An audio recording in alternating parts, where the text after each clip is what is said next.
A warm welcome back to Heroes Behind the Badge, where we tell real stories about real cops, we expose the fake news about the police, and we bring you the true facts. Hi, I'm Dennis Collins.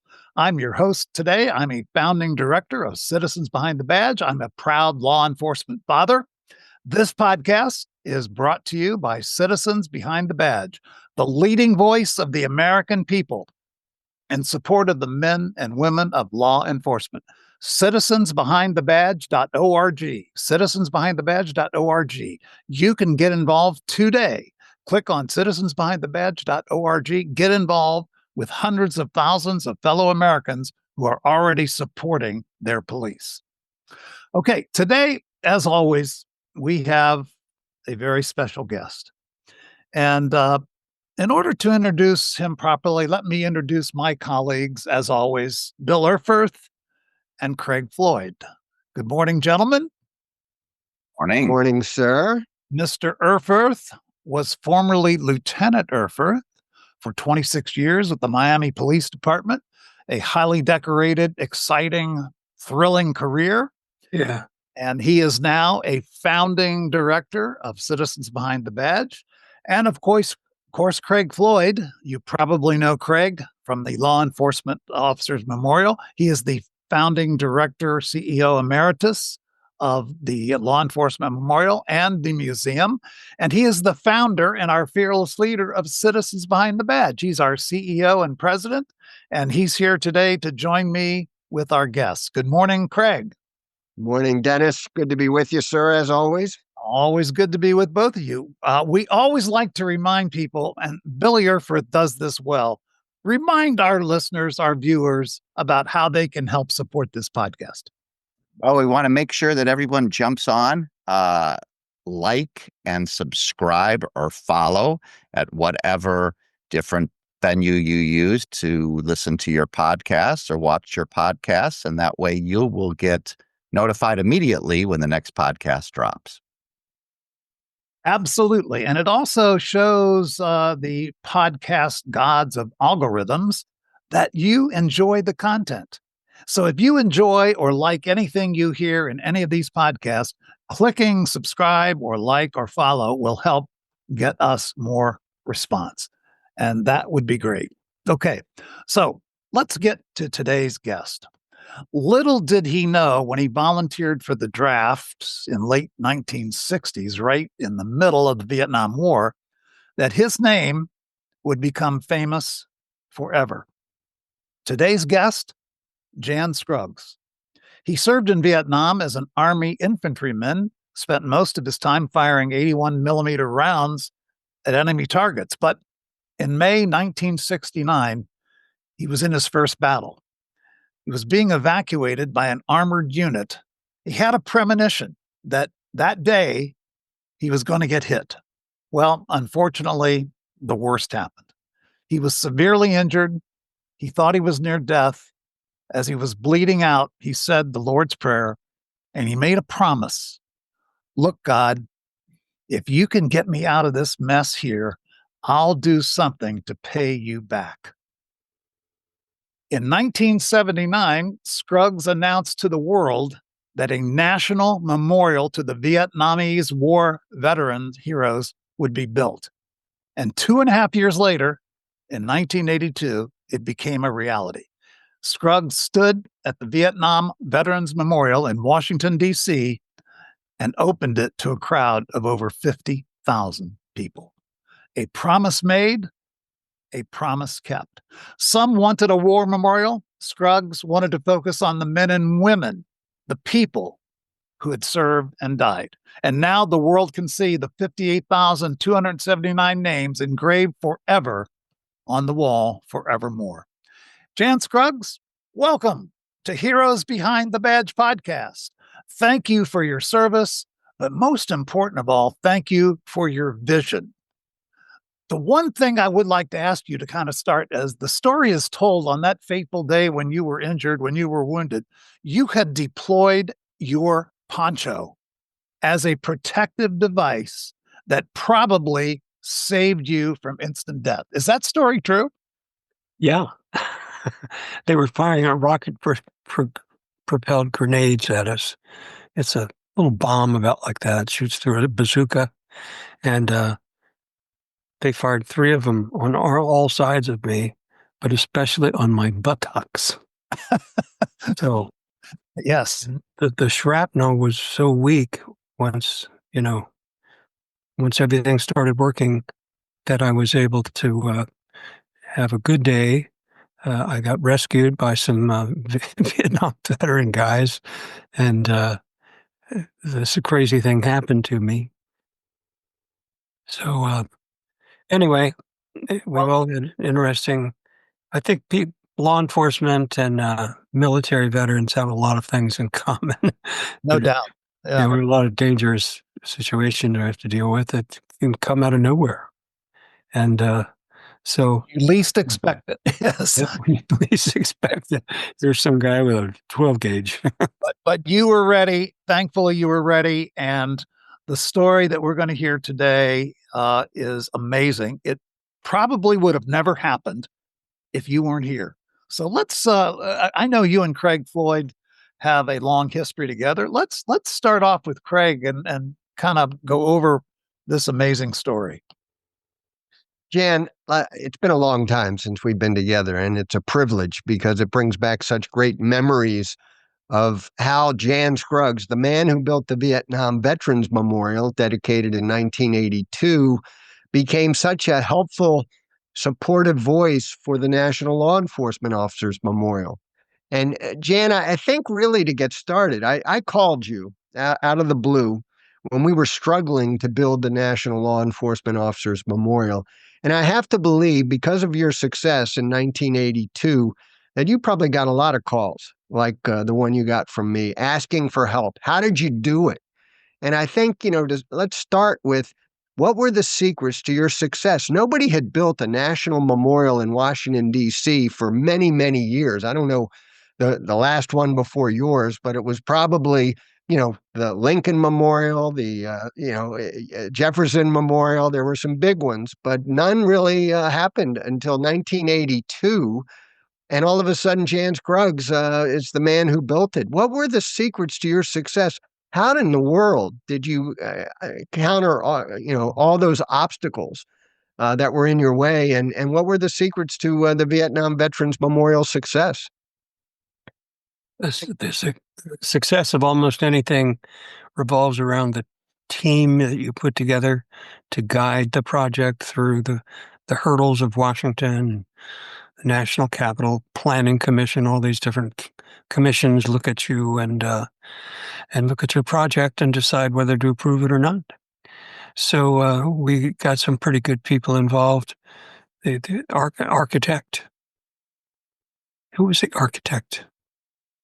Well, the memorial itself is absolutely fantastic because it has 2 big lions, the African lions, guarding each side, and showing that the general public and the police are on the same team. So, And that Ray Caskey was our sculptor of those lions. Caskey, that's And the name. Yeah, Ray Caskey, and Davis Buckley was the architect that you introduced us to build the National Law Enforcement Officers Memorial. Yeah. Yeah, So let me stop you there, because this was an interesting part I wanted to get into. Maya Lin was the architect who designed the Vietnam Veterans Memorial. correct. And you selected Maya Lin and her design through a design competition that was open to dozens of architects all over the world. And her design was selected. When you advised me as to how we should select an architect, how we should get a design for our memorial, which we didn't have one at the time when I met you, you said you didn't want us to do a design competition, that we should commission a single architect and basically work with him and tell him what we wanted. And then that was a better way to go. Why did you tell us that when you had such great success with your design competition for Vietnam? It just looked like this was going to be a little more difficult than the Vietnam thing. Policemen are in everybody's mind, and when you wake up at night and, wondering what's going on here. So instead of going the way we did with the Vietnam Wall, we decided to go with the idea of a different kind of wall, but very effective, one that draws people in, not only veteran police officers, but really talented people who keep us all safe, or try to. Made sense. And I think you also mentioned the expense involved and the time involved in getting a design selected and ultimately approved. And I think everybody needs to understand that when you build a national memorial in Washington, D.C., as you alluded to, there are a number of hoops you have to jump through, especially with design and site approval. You have to go through the Commission of Fine Arts. You have to go through the National Capital Planning Commission, the Secretary of Interior, and the National Park Service. I mean, it's one after the other, and it can be a very lengthy process. We only had 5 years. When I called you in 1986, December, I said, Jan, look, you're the man who did it.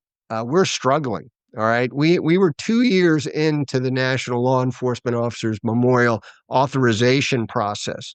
Congress gave us 5 years to select a site, to raise all the money, to get a design approved, and to ultimately start construction on our memorial. We were struggling and the clock was ticking.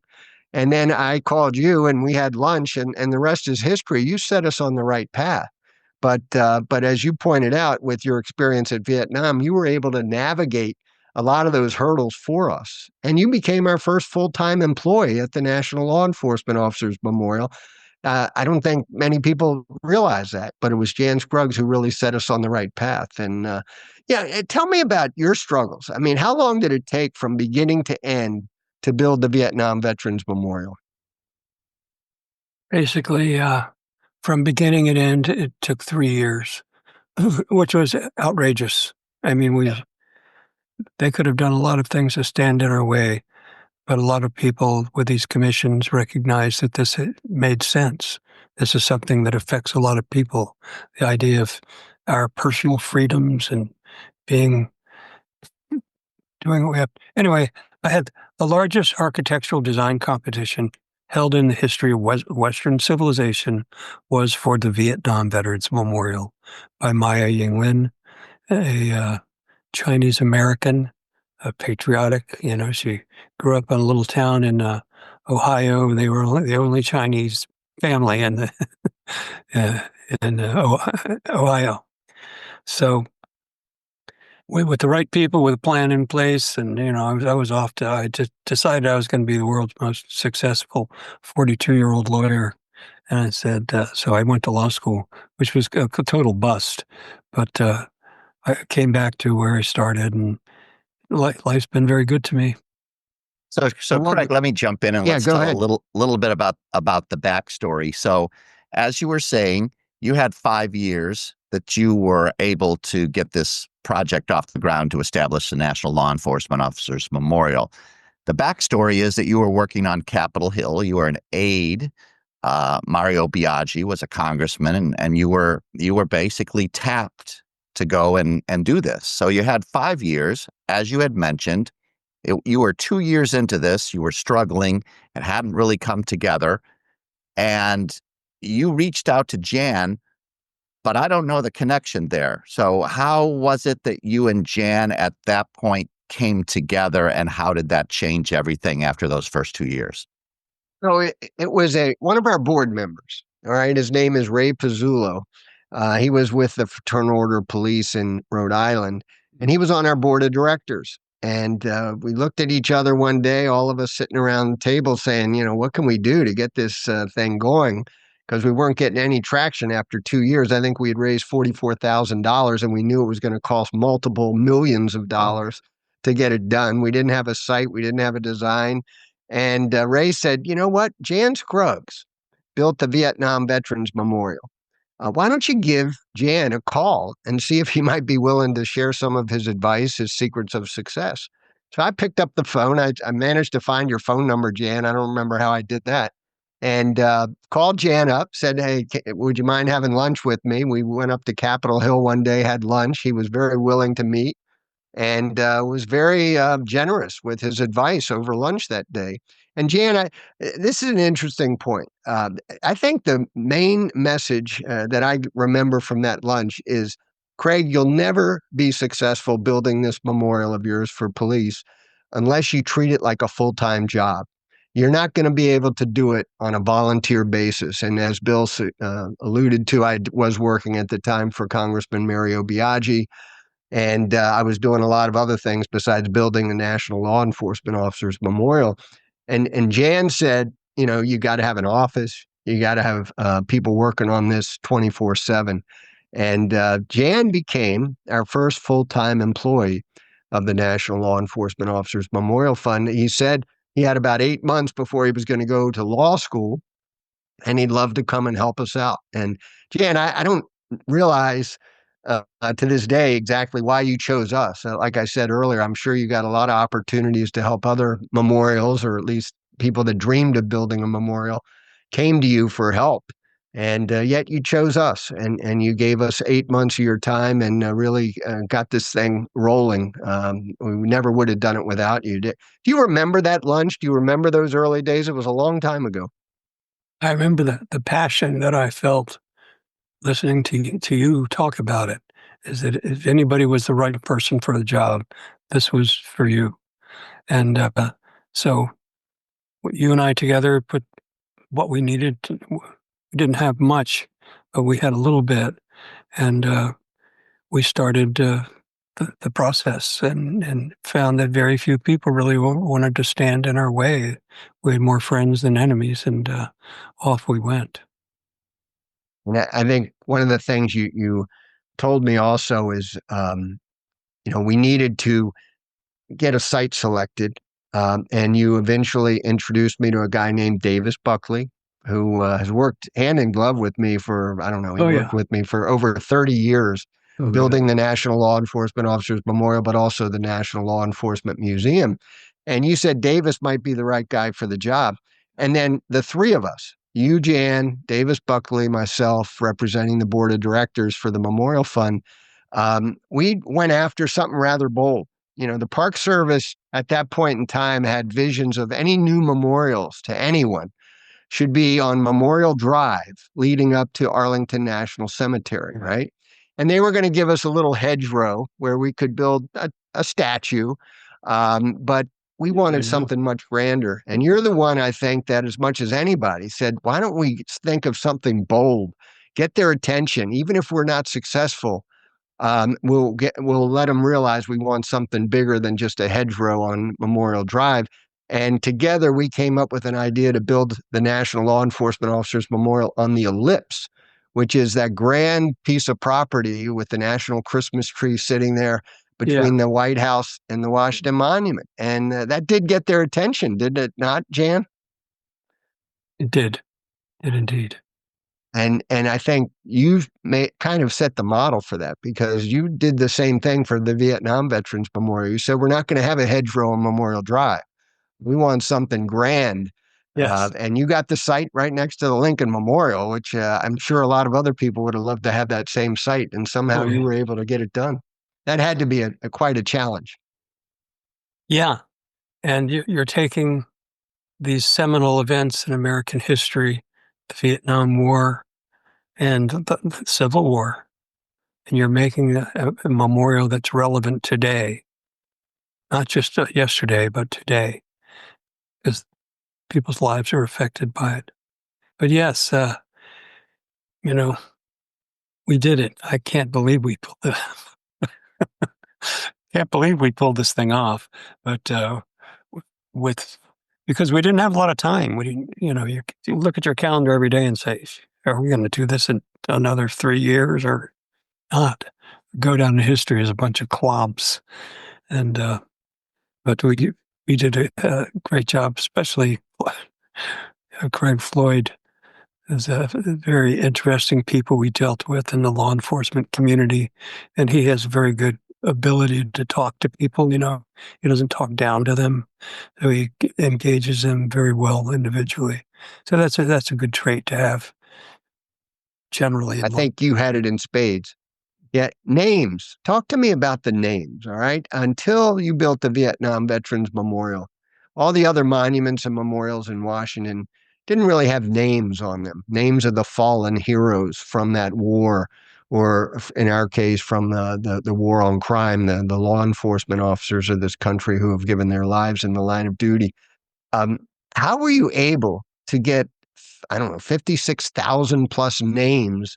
How did you compile that list, number one, and how were you able to get them inscribed on a memorial wall and get that design approved? Yeah, we had some pretty big challenges facing us. But basically, we felt we could get the names we wanted for the law enforcement memorial using the same tactics that we did earlier.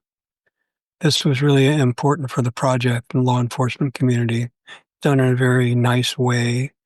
You don't hear big problems with this thing or people gathering, and it's just done its job very well. Yeah. So, Jan, So- you're the man, and you got this done. I don't think there's anyone that doesn't know about the Vietnam Veterans Memorial. There's some people that we still have to reach out to, and we got to let them know about the National Law Enforcement Memorial. It's just not as prominent per se. But here we are, we're talking about this, and you're going back with Craig back to the 80s, and here we are today in 2025. Still, you have these massive events. You have, and I might not be saying this right. I'm trying to go off the top of my head, but you have these angel flights, or what Yes. called specifically, where these elderly Vietnam veterans are being escorted and brought back every year to the memorial in DC. And then every year, and it's coming up right now in May, you've got 30 or 40,000 law enforcement officers from around the country and others that show up for National Police Week. The legacy of both of these things now that you've been involved in just continue to thrive and continue to live. Talk about maybe one of your most rewarding, memorable experiences. Well, just, we had major national controversy surrounding the design of this memorial. These were very organized, targeted people, and they were trying to grab our construction permit from us and so forth. So I think probably the most interesting thing that came our way was that we built the Vietnam Veterans Memorial at the time of Ronald Reagan, and he was the president of the United States. We all had a chance to meet him, a very nice fellow. And we were able to persuade him that, give us a construction permit. He needs a construction permit. If you give us a construction permit, we will have this built in several months. And so we left, and we hired another. Well, we didn't really hire him. The guy who was volunteering his time. He was a White House fellow at the time, West Point graduate with an MBA. I mean, these guys are really very talented. So the opponents to the Vietnam Veterans Memorial knew where to get us with the Secretary of the Interior. And they said, yeah. They went to the Secretary of the Interior's office. He was traveling at the time, and told him that we needed this construction permit and we needed it now. And they said, they went and met with him separately, and they said, but we forgot to tell you the most important thing. We have the ear and the complete support of Ronald Reagan, the President of the United States. He wants this done, and he wants it done now. Now, of course, we were kind of bullshitting him a little bit, but he fell for it. We had Now, did you get to meet Reagan? Yeah. He came there in 1983. Yeah. And what did he say to you about your accomplishment? He brought his wife, and just being with a historical figure like that, it was a nice feeling. But once we Yeah, got and the what did he say construction to you part, specifically? we were going 90 miles an hour, man. We had bulldozers and heavy equipment ripping the mall up so that nobody could change it. I mean, they big holes in the ground. It looked like a war zone. But we had to beat these guys, and we did. And not all And of them. what and Jan, what did Reagan say to you? What was your interaction with him? Our interaction was we had one meeting in the White House, and one of these guys, his name is Tom Shull. He he was a fantastic leader. So we had people like that, I think the president saw that this was going to be, it may be a little bit of a risk, but let's see if this works and give these guys a break. So I'm all in with Ronald Reagan. Not everybody likes him, but he doesn't have a lot of enemies. You don't hear a lot of people complaining about Ronald Reagan. And back in the days of Ronald Reagan, people were more civil. Yeah, that's awesome. And, Craig? yeah, I just want to maybe close with a comment and a question. The comment being that I think people need to understand that Jan Scruggs not only built the Vietnam Veterans Memorial, but he was responsible in many ways, directly and indirectly, with things like the Korean War Memorial that got built years later, the World War II Memorial, which they never had a memorial in Washington, D.C. Yeah. And ultimately, the National Law Enforcement Officers Memorial, among many others that followed after his success in 1982. So, Jan, you have truly accomplished quite a bit in your life, my friend. I want to close with this question. This is the 50th anniversary of the end of the Vietnam Veterans or Vietnam War. It's many years since the memorial has been built honoring those veterans who died there.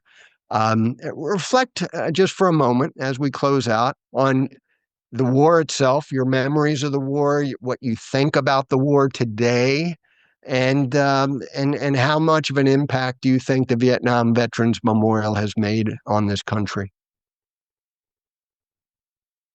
Yes, the Vietnam Veterans Memorial is very inclusive. It pulls people in to see it.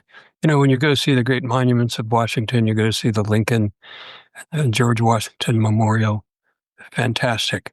But in order to appreciate them, you've got to go back about 300 yards, far enough away that you can see the whole structure. So fantastic. And we were the guys who came up with the idea of a memorial for the survivors of Iraq and Afghanistan as well. That's on the chopping block now. There's going to be one. They have a good staff, and they'll have a nice design. So we're not leaving anybody. We're not trying to create the entire world of memorials or anything like that. It's just a really nice thing to do, and you get a feeling you're doing something that is good for the nation, our often divided nation. Well, let me just close by saying, Jan, you've done many great things in your life. Certainly the Vietnam Veterans Memorial is at the top of the list, but you're also a hero behind the badge, because if not for you, I don't think we would have a National Law Enforcement Officers Memorial today. I think at some point we might have had to give it up, but you set us straight. We were successful. And today, our National Law Enforcement Officers Memorial is very impactful, as is the Vietnam Veterans Memorial, in terms of healing for the surviving family members of officers who died in the line of duty, as well as an appreciation that, in your case, was not shown to Vietnam veterans when they returned from the war. And I think the same is true of police officers in this country. I don't think they've been appreciated nearly enough by this country. But those two memorials have made the difference. Today, people do appreciate those soldiers who fought in Vietnam, just as they appreciate the men and women in law enforcement who serve and protect our communities every day at great personal risk. So thank you, my friend. It's been great to reminisce, and I wish you well. And again, a big thank you for all you did to support law enforcement in this country. Well, thank you for your big role. You did this on your own. You didn't have much in the way of staff, but you stopped the guys at the gates, so it was very good. We had some opponents as well for the law enforcement memorial, but anyway, we beat them back, and everything's fine. So God bless America. The 50th anniversary is coming up of these war in Vietnam and other wars, but wow, hard to believe, isn't it? Yeah. Hey, Jan, thanks for joining us on Heroes Behind the Badge. This is a story that needed to be told, and thanks for telling it. Also, thank you for your service. Thank you for your amazing vision of how to memorialize the people who count, the heroes. And most important, thank you for your help in making the National Law Enforcement Memorial a reality, a place where we never forget. We'll never forget our war heroes, our Vietnam War heroes, and we'll never forget our heroes behind the badge, in no small part thanks to you. Heroes Behind the Badge podcast. We tell the real stories about real cops. We expose the fake news about the police. We give you the real truth. You've been listening to another episode. We invite you to join us often. The best thing you can do is hit subscribe, hit like, hit follow. That tells the gods of the algorithms that you liked something you heard today. If you enjoyed something that Jan had to say, which I think would be easy to enjoy and appreciate, give us a click, give us a subscribe, a like, a follow, and that will help. It'll also make you the first to know when a new episode launches. As you know, this podcast is brought to you by Citizens Behind the Badge. We're the leading voice of the American people in support of the men and women of law enforcement. You can join the hundreds of thousands of Americans already lending their support to law enforcement. You can make contributions on the citizensbehindthebadge.org. The contributions help for us to advocate for law enforcement, That's citizensbehindthebadge.org. And don't forget, hit follow, subscribe, or like on the app you use to view this podcast. You'll be the first to know about our next episodes, which will be coming up very soon. Again, thanks to Jan Scruggs, our guest. Thanks to Bill Erfurth, Craig Floyd, my colleagues. This is Dennis Collins signing off for this edition of Heroes Behind the Badge.